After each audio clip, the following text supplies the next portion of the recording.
मंडळी, एक प्रामाणिक प्रश्न विचारतो. तुमच्याकडून कधी अशी चूक झाली आहे का? दुकानात साडी पाहिली, खूप आवडली. दुकानदार म्हणाला, मॅडम खूप चाललेली साडी आहे, आणि तुम्हीही लगेच घेतली. पण घरी आल्यावर आरशात बघितलं आणि मनात आलं, ही मी का घेतली? कधी ती साडी खूप जड वाटते, कधी प्लीट्स काही केल्या नीट बसत नाहीत, आणि कधी वाटतं आपले पैसे वाया गेले. आणि मग काय होतं माहितीये? ती साडी नंतर नेसू म्हणून ठेवली जाते, आणि तो नंतर कधीच येत नाही. ती तशीच कपाटात पडून राहते.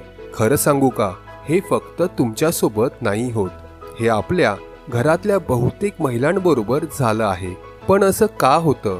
कारण आपण साडी घेताना फक्त दिसायला कशी आहे हे पाहतो, पण नेसायला कशी आहे हे विचारायलाच विसरतो. आणि आपण विचारलं नाही तर दुकानदारही सगळ्या गोष्टी स्वतःहून सांगत नाही. म्हणून आज मी तुम्हाला काही अशा गोष्टी सांगणार आहे, ज्या लक्षात ठेवल्या तर तुम्ही पुन्हा कधीच चुकीची साडी घेणार नाही. साडी घेताना एक छोटा विचार करा, ही साडी मी किती वेळ नेसणार आहे?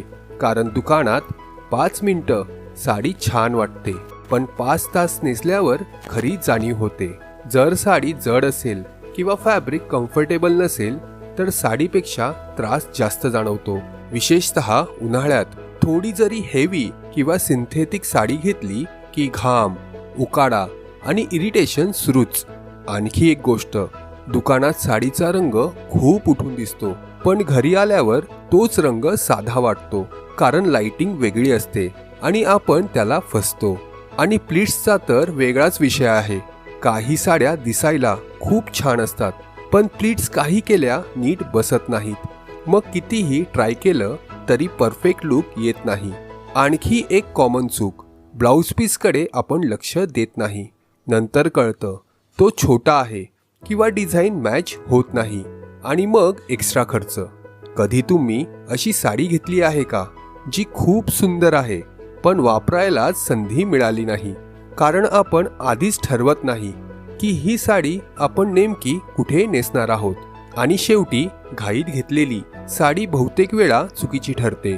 थोडा वेळ घ्या, 2-3 साड्या कम्पेअर करा, मगच फायनल डिसिजन घ्या.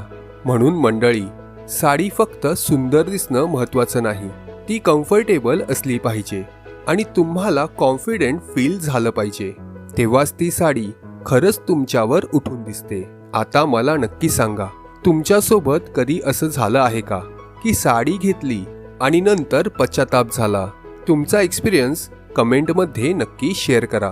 मी सगळ्यांना रिप्लाय देणार आहे. अशाच उपयोगी साडी टिप्ससाठी चॅनलला सबस्क्राईब करायला विसरू नका. धन्यवाद.